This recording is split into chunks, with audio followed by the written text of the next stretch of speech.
我给沈池洲当了3年的金丝雀，衣来伸手饭来张口，小日子别提有多美。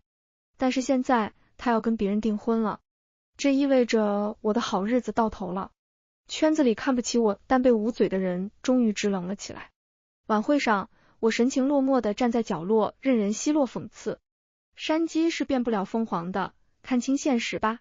我脸色逐渐苍白，但依旧嘴贱。那我也当了3年的凤凰，总比某些人1天也没当过的强。他怒了，你只不过是你姐的替身而已，得意什么？听到这2个字，我身形一颤，脆弱的摇摇欲坠，艰难开口，酸黄瓜，你想替还替不上呢。你……他拿起服务生手上的红酒就往我脸上泼。就在这时，一具高大的身躯挡住了我，红酒顺着他的高定西装流了下来。我惊呼，顾先生，您没事吧？他转身看向我，眸色幽深晦暗，喉结滚了滚。安逸，只要你没事就好。我感动地低下了头，借机环顾四周，真让我看到了几个蠢蠢欲动的老熟人。这些京圈少爷都是我姐姐曾经的暧昧对象，俗称同一个池子里的鱼。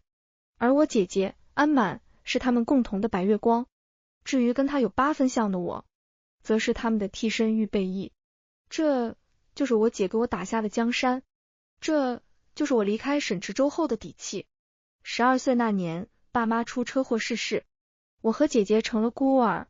大伯一家打着照顾我们的名义鸠占鹊巢，带着他们的胖儿子抢走了属于我和安满的房间。我们被赶到狭窄拥挤的阁楼上睡。那一晚，我害怕极了，啜泣着问安满，我们以后怎么办？只比我大1岁的安满却异常冷静。他转过身，将我抱进怀里，学着妈妈的样子，一下一下轻拍我的后背。小易，别害怕，还有姐姐呢，我不会让他们抢走属于我们的东西，相信我。我轻轻嗯了一声，在他有些跑调的摇篮曲中渐渐入睡。往后一段时间，我们吃不饱穿不暖，还得给他们当牛做马，好歹他们还顾忌着脸面，没让我们强制辍学。我们得以读完9年义务教育。初3毕业后，大伯母图穷匕现，女孩子家家的读这么多书有什么用？我看啊，不如给你们找个好人家，以后也能在家享福。我心下冷笑，怪不得最近家里来了一波又一波的人，总是用令人不适的眼神打量我和安满，原来早就做好了拿我们换彩礼的打算。我看向正在切菜的安满，他没吭声，却给了我一个眼神让我放心。几天后，家里突然来了好几个凶神恶煞的人，把正在跟陌生男人商议彩礼的大伯和大伯母吓了一跳。他们想动手，但哪里打得过这几个壮汉，没2下就被按在桌子上动弹不得了。我傻眼了，下意识跑出去找安满，却看到他像一头受惊的小鹿躲在一个男孩的后面。那个男孩身上的气质出众，跟这个小镇格格不入。他低头安抚安满，眉眼温柔如水。这一幕在月下像挤了一幅精致的画卷，我好像懂了什么。后来大伯和大伯母被派出所拘留，他们收了彩礼，想强迫我和姐姐嫁人，构成犯罪。警察也查看了我和安满身上的淤青，坐实了他们的虐待行为。那天他们骂得可难听了，非说我们诬陷。事实上他们也没说错。前一天安满突然拿竹条抽得我哇哇乱叫，抽累了又让我抽他。我现在总算明白了他的用意。大伯母打我们都不会留下痕迹，但现在铁证如山，谁会相信呢？至此，安满守住了爸妈留给我们的家。我以为那个帮了我们的男孩会顺理成章成为姐夫，可安满却淡淡一笑，他出国了。他不肯多说，我也不再多问，但我总觉得这个男的伤他很深，要不然后来他怎么会成为海王呢？我们姐妹俩出淤泥而全染。上了大学后，他开始撩拨各种男人，还都是又帅又有钱的，但只享受暧昧期，却不想负责。说的好听点是回避型人格，说的难听点就是花心萝卜。但那些有钱公子哥都被这套拿捏得死死的，简直先天白月光圣体。我怕他们反应过来后报复，只能认命的替他扫尾。我姐姐她小时候受了很多心理创伤，不敢相信任何人的爱，你对他而言肯定是特别的，但是怎么办呢？你家里人会同意你娶她吗？哥，你信我，我从没见他哭得这么伤心过，安抚久了，这些富家公子哥看我的眼神开始不对劲，仿佛在透过我看别人。我悟了，原来我是先天替身圣体。在又一次被家教小孩当猴子后，我彻底爆发，你被炒了。过后，我看着手机里的窝囊废，沉默了很久，然后当机立断去找安满。姐，要不你出国当白月光，我给你当替身。他地铁老人看手机，你发癫？我循循善诱，你想，这样他们就不敢缠着你了，而且还会给我更多钱封口。这样吧，赚的钱我们3-7分。安满顿时眼神清明了。好主意。于是我们一拍即合。他问我想要什么样的男人，我说有钱有颜就行。结果安满直接掉了个大的。京圈太子爷沈池洲。安满攻略下沈池洲只用了1个月，快到令我瞠目结舌。他在机场嘱咐我，你只需要出现在他面前，事情就成了。我倒吸一口凉气，他的功力竟恐怖如斯。他出国之后，听说沈池洲日日酒吧买醉，我挑了个良辰吉日，换上了我姐的旧衣去偶遇他。隔着喧闹的人群，我一眼就看到了最醒目的存在。沈池洲把玩着酒杯，黑色碎发散在额前，一半侧脸隐匿在昏暗的光影中，看不清神色。但他优越的骨相和上天精心雕琢的皮囊一下子就击中了我的心巴。或许是我的眼神过于灼热，他缓缓抬头，与我对上了视线。老天助我，突然有2个不怀好意的黄毛想开油。我慌不择路，躲到了沈池洲身后，抬起小鹿般的眼看他。救救我！他勾唇看我，报酬呢？我害羞又无措的低下头。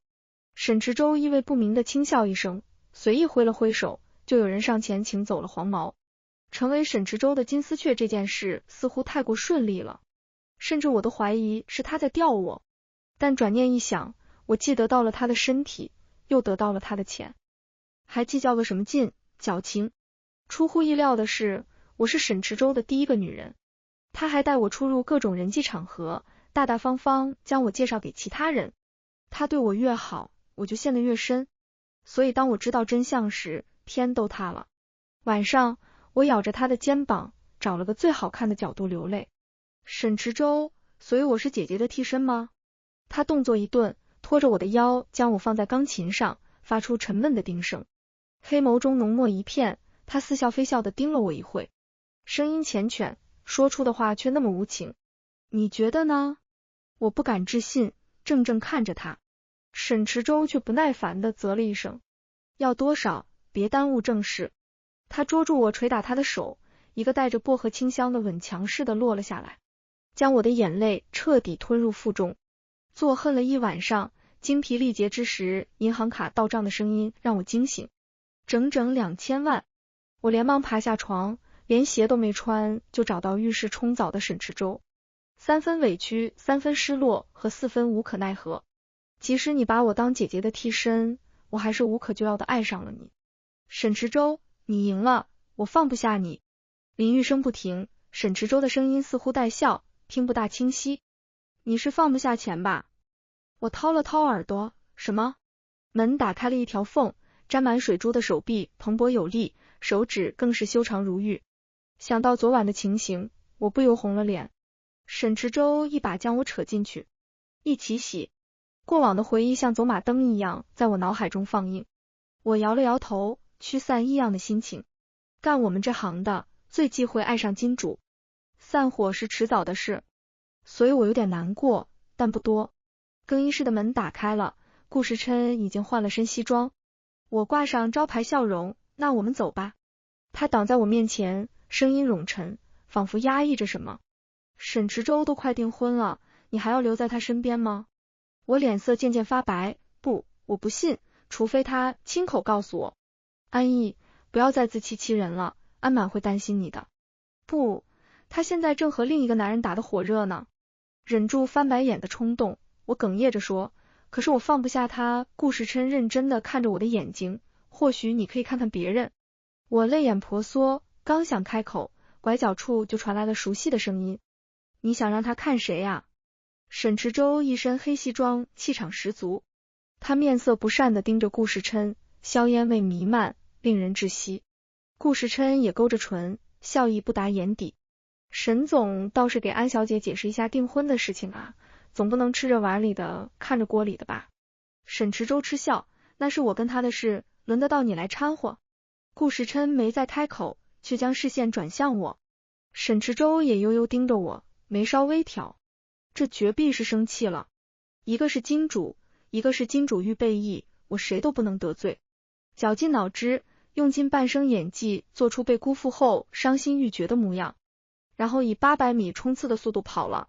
回到家后没多久，安满就给我打了视频电话，他语气焦急，国外这男的好像缠上我了，有钱有颜，速来。我皱眉，可是沈池洲这边，哎呀，他不是都快订婚了，渣男一个，赶紧甩了。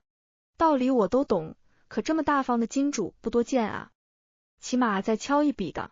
犹豫之时，安满甩了张照片过来，肩宽腰窄，长相比起沈池洲也不遑多让啊。我咽了咽口水，行，这就买票。买票去哪？我瞬间瞳孔颤动，僵硬的转动脖子。下一秒，手心一空，手机被沈池洲抢走。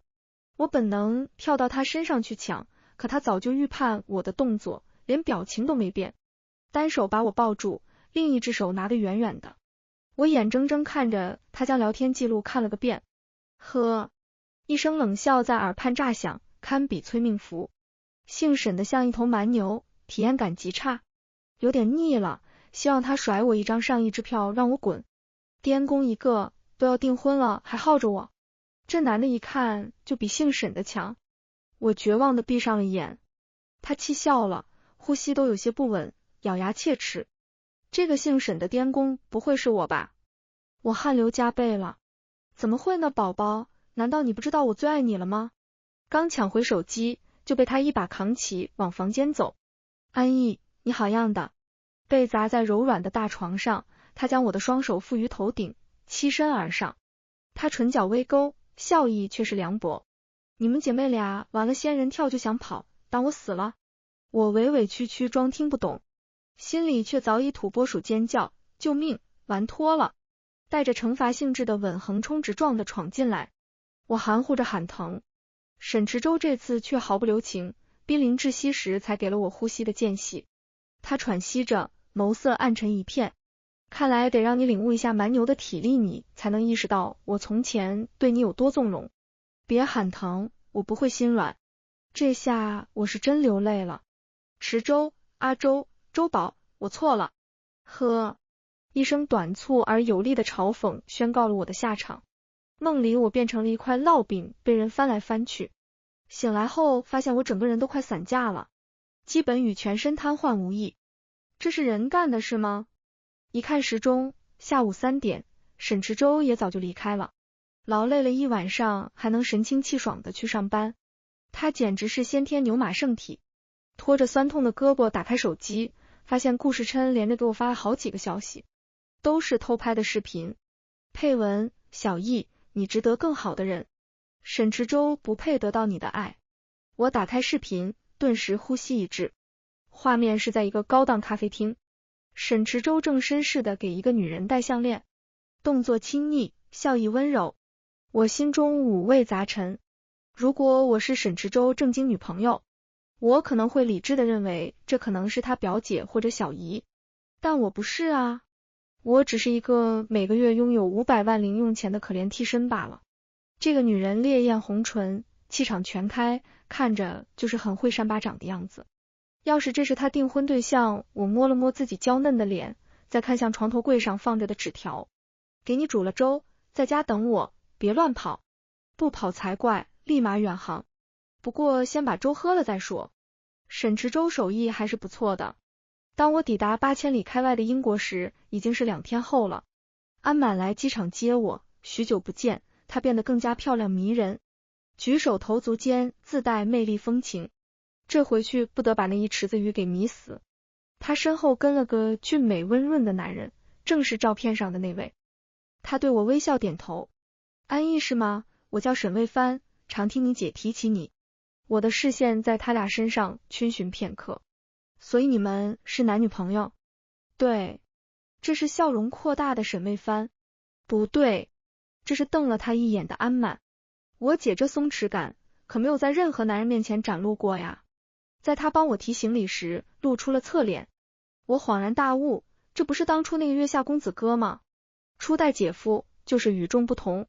我笑着靠近安满耳边低声说，你们可真有缘分，还有什么惊喜是朕不知道的？他痛苦面具，我怀孕了。这可真是好大一个惊喜。问清事情缘由后，我确定了一件事，安满从没有放下这个曾经对我们施以援手的男人，是他心中如同白月光般的存在。就连他选择英国这件事，也许都不是巧合。孩子是他们一夜放纵的结果。破镜即将重圆，但我姐还在气他的不告而别。哪怕知道他有苦衷，可心底埋藏的委屈却无法消散。所谓当局者迷，旁观者清。我陪伴了他20多年，又怎么会不了解他呢？安满是喜欢的沈卫帆的。我扶额苦笑，你也真是的，都搞出人命了，还叫我来。他嘀嘀咕咕，还不是为了给沈池洲一个教训。我没听清，正要追问，他轻轻握住我的手，目光温柔。因为我想你了，在这种时候，我很需要你。我心头一暖，不自觉勾唇。那些热衷于看我们笑话的人，期待着我们姐妹为了男人反目的那一天。可他们怎么会明白，我们是相依为命20多年的家人，是互相取暖的姐妹，也是亲密无间的朋友。爸妈离开后，他就承担起了一家之主的责任。被大伯母拿棍子打时，他会扑过来保护我。晚上饿肚子时，他会悄悄帮我煮鸡蛋面。没人在意的生日，他会像变戏法一样变出一个小蛋糕。就连我的第一包卫生巾都是他准备的。当时他模仿着妈妈的语气对我说，恭喜囡囡长大成人了。而我也早早就明白了一个道理，安满是我这辈子最重要的人。他享受暧昧，我就给他物色学校里最优质的男生。他爱美，我就接画稿和家教，挣钱给他买衣服和化妆品。他受了欺负，我就找机会报复那些人。我们的感情早已融入骨血，无法割舍。又怎么会为了男人就反目成仇呢？我看向安满的小腹，目光柔和下来。姐，如果你想留下这个孩子，我会帮你一起照顾他。拥有2个妈妈的他，将会成为这个世界上最幸福的小孩。安满眼眶微红，露出了久违的脆弱。但我知道，他心安了。姐夫，你是我姐心中最特别的那一个，你走那天，她都碎了。你信我，我从没见我姐哭得这么伤心过。沈卫帆正在厨房做营养早餐，闻言头也不回，嗓音依旧温柔悦耳，却莫名带了几分阴阳怪气。是吗？这套说辞你对他几个暧昧对象说过？我一噎，顿时心虚。他端出一锅粥，淡淡看了我一眼。他哭不哭有待商榷，但可以肯定的是，他一定把我送他的东西全扔了。还不止呢。他先是摔了个稀巴烂，然后团吧扔进铁桶里，最后一把火烧了个干干净净，剩下的那点灰还被他扬了，就像扬某人的骨灰一样。我闭了嘴，看向桌边等待投喂的安满，然后不约而同的憋出龙图笑。准备用餐时，门铃响了。沈卫帆做出恍然大悟的表情，今天好像是有客人来着。他看向我，你会不自在吗？安满脸上也是讳莫如深的笑容。莫名其妙，他们觉得我是什么内向的小孩吗？我翻了个白眼，自觉起身去开门。嗓音清甜，是谁呀？打开门的那一瞬间，我僵在原地。沈池洲站在门口，笑眼弯弯。是我呀。此时有一个自闭小孩轻轻的碎了，他越过呆滞的我，非常自然的走了进去。小叔。沈卫帆点点头，正好一起吃饭。我瞳孔震动，这个世界这么小，心念电转间，一切的违和之处都有了答案。怪不得我总能在沈卫帆阴阳怪气之时看到沈池洲的影子，怪不得都姓沈，原来是一脉相承。我疯狂朝安满眨眼睛，这修罗场他不害怕吗？人家依旧优雅从容，充分展现了顶级海王的职业素养。沈池洲坐在了我旁边的位置，看向我，你还要继续罚站吗？我闭了闭眼，局面已经乱成一锅粥了，趁热吃了吧。饭后，洗碗的重担落到了沈池洲身上。我扒在厨房门框上，扭扭捏捏的问，你怎么突然过来了？他没理我。安满阴阳怪气，你不是忙着和别人订婚吗？他动作一顿，垂下眼帘，喜怒不变。人都不在，我跟谁订？这话一出，已经很明显了。沈池洲放不下安满，哪怕他当初是在骗他，他也不愿意让安满在他和沈卫帆之间为难。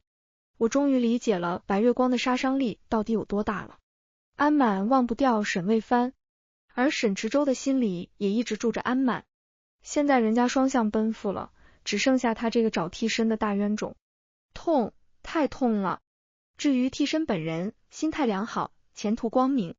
爽，太爽了。沈卫帆要带安满去产检，让我沈池洲带我四处转转。一路上我叽叽喳喳，哎呀，你别拉个脸了，我姐虽然当不了你的老婆，但能当你的婶婶啊。亲情永远比爱情长久，你说是不是？你往好处想想，我姐肚子里的孩子肯定像我姐夫，四舍五入也像你了，是吧？沈池洲按了按眉心，皮笑肉不笑。我谢谢你。不客气。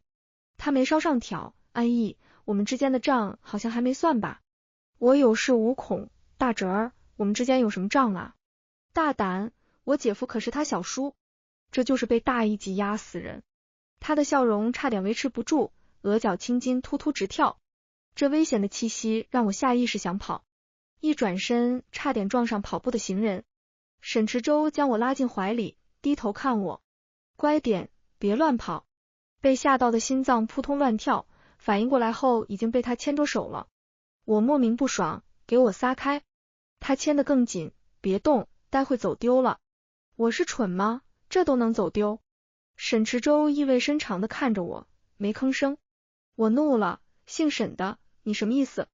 他看着我，突然眼眸一弯，眸光流转，顿生波光粼粼。在心跳错乱的节拍中，抬手摸了摸我的发顶。这么凶，以前都装的。我闭嘴了，两颊生烫，任由他牵着我走了很久。哥特式的建筑，历史感厚重的街景，还有时不时吹来的风，好像都让我的大脑有些缺氧。到了，一抬头是古老又庄严的大教堂。我皱眉，这是给我干哪来了？教堂大门应声而开，穿着华丽又神圣的牧师朝我们微笑，还做出了一个请的动作。沈池洲面色如常，走吧。可他左手的大拇指却频繁地摩挲着食指，喉结微微滚动。我狐疑地盯着他，不对，这分明是他紧张不安时的习惯性动作。沈池洲，你老实告诉我。他避开我的视线，怎么了？这个动作却让我笃定了。你是不是想把我卖了，以此来报复我姐？沈池洲，不说话就是默认，等着吧你，我要告状。我转身就走，他有些急促地拉住我，表情无奈又好笑。安逸，你平时的小聪明劲呢？你到底什么时候才能发现我想要订婚的对象是你，我一直喜欢的人也是你？3句话给我大脑干宕机了。我猛逼开口，那你和我姐她知道我喜欢你，也答应帮我追你。那白月光？没有白月光，从始至终只有你。那我姐走后你天天酒吧买醉？沈池洲顿了顿，突然弯唇一笑，眼底似有星光散开。还不懂吗？这是为了钓你啊！我浑身一激灵，脸上刚降下的温度又有上升的趋势。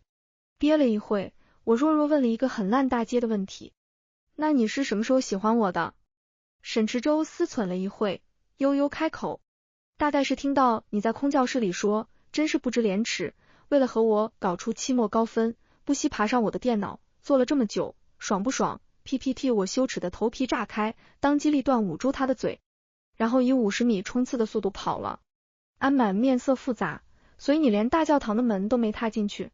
自然是没进去成，里子面子都被沈池洲丢光了，这谁还敢进去？我也是要脸的。我看到牧师的脸都笑僵了。沈池洲有良心的话，多给人家一点精神损失费吧。他又说，那你岂不是不知道里面准备什么了？我愣愣摇头。他往后一躺，得，白等了。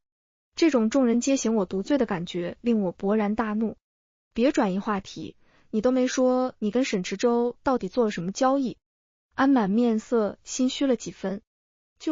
我撩拨他的时候，不小心打碎了他的古董摆件，听说价值上千万。他说帮他追你这事就一笔勾销，我一听还有这好事就答应了呗。我怀疑这又是沈池洲那个腹黑狐狸忽悠他的，但我没有证据。安满倒是毫不在意，目的达成就行了呗，你得到了钱，他得到了人，我人财双收，我们都有光明的未来。我嘴角抽了抽，听上去不太公平呢。他笑容略微扭曲。沈池洲是我辽汉史上最大的滑铁卢，我哪有脸跟你说啊？那我在你心里的光辉形象还要不要了？安满让我放心，他是确定沈池洲对我的心意之后才松口的。我不相信因为一句梗话他就能爱上我，这也太变态了。可除此之外，我的生活和沈池洲并没有任何交集。头发都抓没了，也想不通。安满明显知道些什么，但他非要当谜语人，所以一晚上我都在做乱七八糟的梦。梦里，沈池洲的太奶对他说，沈毅那小姑娘不错，你去娶她。沈池洲敬了个礼，一脸严肃，必定不叫老祖宗失望。我直接吓醒。安满和沈卫帆说开后，进展神速，打算回国筹备婚礼。沈池洲先行回国了，他知道我这几天一直在刻意躲着他，所以给我时间考虑。我暂时抛开了这些费脑子的事，跟安满一起玩了个痛快，就是狗粮吃的有点撑。回国后又遇到了顾时琛，听说他知道安满要结婚后，差点喝出酒精中毒，天天做出一副深情无比伤心欲绝的样子。后来我才知道，原来安满曾经和他有过一段恋情，差点就付出了真心，结果发现这颠功是用他来刺激前女友。安满离开后，他又开始幡然悔悟了，这就是永远装深情，永远喜欢前任，永远活在后悔里的贱人。顾时琛红着眼去找安满，被沈卫帆刺激了好几次，还差点破产，他终于放弃了，然后把主意打到了我这个替身预备役上。安逸，那个视频你看到了吧？沈池洲有别的女人，他根本不爱你。顾时琛把我约到视频里这个咖啡厅，开口就挑唆我和沈池洲的感情。我无语闭眼，正想火力全开，骂他个狗血淋头，身旁落下一道阴影，手被温暖的掌心覆盖，是熟悉的薄荷清香，但沈池洲此刻浑身都散发着寒意。那是我小姨，这么会偷拍不去当狗仔，真是委屈你了。顾先生，你有这闲工夫，我建议你去管管你家那摇摇欲坠的公司。他被说得哑口无言，目光却落在我身上，破碎又无助。我恶寒无比，连忙搂住沈池洲的腰，化身夹子音。老公，即使你把我当替身，我也照样爱你。放心，我和我姐就算8婚都轮不到某人。沈池洲，顾时琛失魂落魄的离开了。我松开沈池洲，把脸别到一边。他沈笑一声，嗓音又低又哑，像在勾引人。还生气呢？那真是我小姨，我现在就可以给她打视频。我按住他的手，表情有些不自在。我还没准备好见家长。话音刚落，中指滑进了一枚大戒指，是我的尺寸。订婚场地已经确定了，你记得出席。我微微一怔，心跳骤然加速。不是，我还没答应你。沈池洲心情倒是很愉悦，他问，要是我能说服你，你是不是就愿意了？我压住上扬的嘴角，轻咳一声，行吧，给你3句话的机会。沈池洲薄唇微勾，第1句，婚后每个月零花钱再涨500万。我猛地掐住了他的大腿，他闷哼一声，伸出2根手指。第2句，婚后我给你当画稿模特，穿衣服和不穿衣服的都行。我咽了咽口水，眼神逐渐灼热。第3句，我的微博昵称叫行舟。我猛地看向他，大脑顿时一片空白。行舟是我初3那年在微博上刷到的画手，他的画技成熟，线条流畅，只是画风比较偏阴暗，评论区褒贬不一，但我却很喜欢。我是他最早的一批粉丝，一直默默的等他更新，然后去评论区吹彩虹屁。他很高冷，一般就回复几个字。但正值中二的年纪，我只有被偶像翻牌的快乐。后来我也开始尝试画一些动漫人物发在微博上，没想到的是，他竟然看到了，还给我提了一些建议。我当晚高兴的睡不着。有一次安满生日，我想送他一份有纪念意义的礼物，于是就私信行舟问他接不接画稿，还给他发了一张我和安满的合照。他隔了很久才回可以，我们加上了联系方式，偶尔也会一起聊天，成为了比较熟络的网友。他确实很高冷，全靠我找话题。自来熟的聊天方式也让我稍微了解了他一些。行舟的母亲在他出生后不久就去世了，他很想他。这种滋味我还挺感同身受的。我想到他的一张画里的内容，一头小狼孤零零的站在被烧得漆黑的山头上，背影孤寂又可怜。我对照着这幅画熬夜临摹了一张，将烧焦的山头画成开满鲜花的绿地，而那头孤零零的小狼也变得有活力，旁边多了2条大狼在看着他玩耍。只不过其中的一条大狼的身影是半透明的。我犹豫了一会，还是将这幅画忐忑的发给了他。虽然我很中二，但这可能也是你妈妈想看到的。要是我多管闲事了，我向你道歉。行舟很久没回复，我以为他不打算再理我了，尴尬又无助。一次外向换来了一辈子的内向。正准备悄悄把他删掉时，他回了2个字，谢谢。接着又说，能把画卖给我吗？我松了一口气，回他，送你了。感谢他挽救了我岌岌可危的青春期自尊心。接近高考那段时间，我忙着冲刺刷题考安满的学校，根本没时间上网，反倒是行舟给我发消息的频率更高了。上了大学之后，我忙着学业和挣钱，还有帮安满摆平鱼塘，更是很少有跟他聊天的机会，也就渐渐断了联系。直到他某天突然在我做 PPT 的时候给我发消息，你在哪所大学来着？我想也没想就报了学校名。这是我们最后一次聊天，最后一块拼图出现后，整件事就完整了。怪不得他家里会有画室，原来我们的缘分这么早就开始了。沈池洲眉眼上扬，夹杂着一丝若有若无的得意。怎么样，这个婚到底定不定？我立马贴了上去，笑容甜蜜。天哪，这是谁家才华横溢、长相帅气、无敌多金的老公呀？原来是我家的呀，定，明天就定。作为一个金丝雀，哄金主高兴是必备素养。看，这不就把沈池洲迷得找不着北了。订婚当天，又见到了许多老熟人，那些笑容勉强的富家公子哥，还有当初那个泼我酒的女人。我端着一杯酒，笑吟吟的朝他走过去。你就说，山鸡到底能不能变凤凰？他萌萌点头，能，同时警惕的盯着我的酒杯。我满意颔首，毕竟我是一只记仇的山鸡，能把仇人啄得满山跑那种。半夜，我猛然惊醒，直挺挺从床上坐起来，用力推了推旁边的蛮牛。沈池洲半裸着上身，透过朦胧的月光，能看见他锁骨和腹肌处的红痕，暧昧又糜烂，无比诱人。他睡眼惺忪，怎么了？我十分严肃，所以英国的大教堂里到底有什么？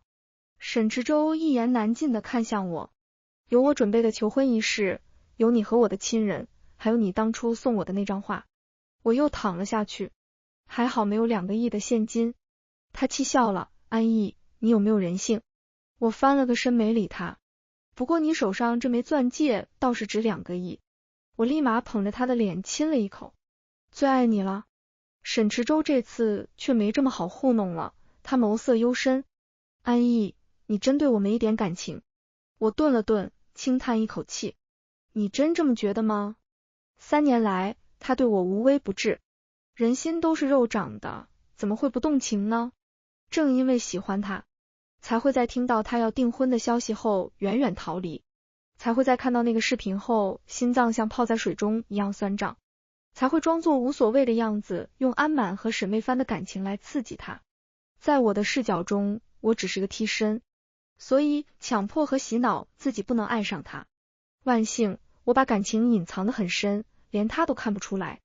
爱意收放自如是我的天赋，也是自我保护机制。归根结底，不管在什么境地，我都更爱自己，这样才能在任何亲密关系中永远有退路。沈池洲听完后弯唇一笑，眸色温柔。你是对的，爱人先爱己，我一直喜欢这样的你。但我想让你多爱我一点，所以我要先给你更多的爱才行。他一边说，一边熟练地脱我的吊带裙。我震惊，你就这么爱的？他翻身附上，温热的掌心在腰间摩挲，激起一阵战栗，轻笑在耳畔漾开。这怎么不是爱呢？高悬天际的月亮躲进云层，像关了灯，遮住那一世旖旎。番外小剧场，沈池洲时常怀疑自己的手机坏了，否则花开富贵怎么没回自己的消息？不应该呀，他前2年还亲亲热热的喊他偶像呢，难道移情别恋了？想到这个词，他整个人就低气压了。早知道就不该听他们说的什么网友不该过多介入对方的生活，否则只会惹人厌烦，更不能人肉对方，只会让别人害怕你。现在好了，他对花开富贵一无所知，连人都找不到了。他脸色阴沉的离开会所，狐朋狗友连大气都不敢喘。出来后还踹了门口的罗马柱一脚。他回到学校后，径直去了那个位置隐蔽的空教室。平时人很少，沈池洲偶尔会来，但今天多了个女生，他也没在意，径直坐到后排，直到那个女生伸了个懒腰，说出那一番惊天地泣鬼神的话。沈池洲吓得都坐正了些，他这才注意到他戴着耳机，应该是没看到他进来。收回视线的一瞬间，他猛地站起身，那个女生的电脑屏幕上是那张他看了无数次的合照。沈池洲抖着手摸出手机，给花开富贵发了条消息，你是哪个大学的来着？那个女生旁边的手机屏幕适时亮了，他很快回复，京大。沈池洲盯着他灵动的背影，不自觉扬起嘴角，眸光渐亮，如星子般闪烁。花开富贵，找到你了。